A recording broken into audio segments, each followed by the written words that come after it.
November 1975. Be ready. Comments. Dear friends, it gives me very great pleasure to be with you this evening and inaugurate the annual session of the Association of Engineers of our state. I am very much interested in the prosperity of the state and in particular in the uplift of the poor and the weaker sections of the society.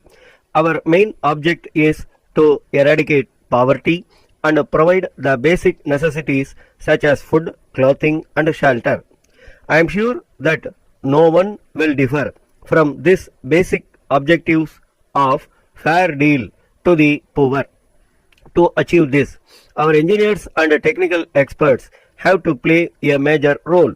The progress and future of a country depends on the hard work of its engineers and technical experts. That is why I am happy to come over here and take part in the proceedings of this session. At present, our state is facing a number of problems for development and many of the obstacles boil down to finance, scarcity of power, water shortage, fertilizer, etc. As regards power, we have fully utilized the hydel resources of our state and have to look for the installation of thermal and nuclear power plants. Situated far away from coal fields and mines, obviously, a long-term solution of power would be to build nuclear power station, but construction and generation of nuclear power takes over 10 years. Because of this, an intermediate solution would be the thermal power stations constructed preferably along the coastal line for easy transportation of coal through the sea and road. Also, you have to get the best out of the existing power stations by better maintenance and utilization of installed capacity and reducing the transmission losses. Surely, engineers would play a great part in reducing the construction time and improving the maintenance. As you are aware, availability of water is a perennial problem since our state has to depend not only on monsoon but also on other states. Our state being at the fag end of the river, we are not getting the requisite quantity of water. Large quantity of groundwater has been tapped and it has to be limited to avoid seeping in of seawater into the land. Also, the monsoon failure has reduced even the availability of existing groundwater facilities. Therefore, I appeal to the industries to make their own arrangements wherever possible to find groundwater and to reuse the wastewater after treatment. This will conserve water for drinking and agricultural purposes. Here, you can help in developing suitable process to convert seawater into potable water or at least water that could be used for agricultural purposes. I understand that by constructing submerged dams across the dry or seasonal river like Polar would arrest the tremendous amount of water that may otherwise slowly find its way to the sea. This water could be used as drinking water for towns nearby and agricultural purposes. This may be investigated by you.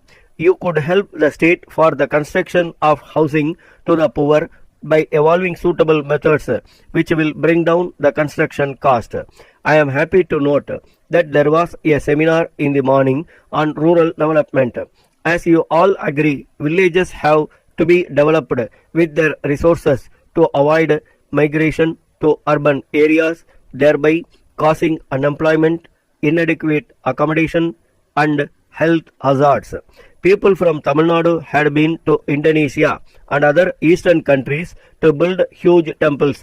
The huge stone on which the Kalasam of Tanjavur temple now stands was raised to its present position by providing a ramp that extends 4 miles from the Director, National Caustic Soda Factory, Ennur, to the Chairman, Tamil Nadu Electricity Board, Madras. Sir, we wish to inform you that we have been permitted by the government to put up a plant for the manufacture of caustic soda and that we have proposed to locate this unit near Ennur.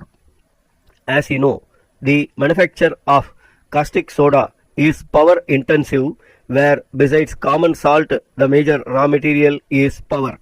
Because of large consumption of power, the economic viability of this project is very sensitive to power tariff. We would therefore request you to fix a special power tariff for our proposed project instead of the normal tariff charged for other industries which are not power intensive. The cost of the project is estimated around rupees 20 crores.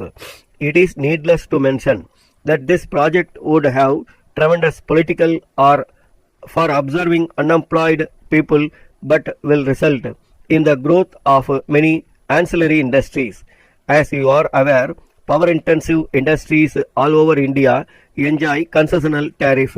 Such rates are generally subsidized by the respective governments based on the essentiality of project.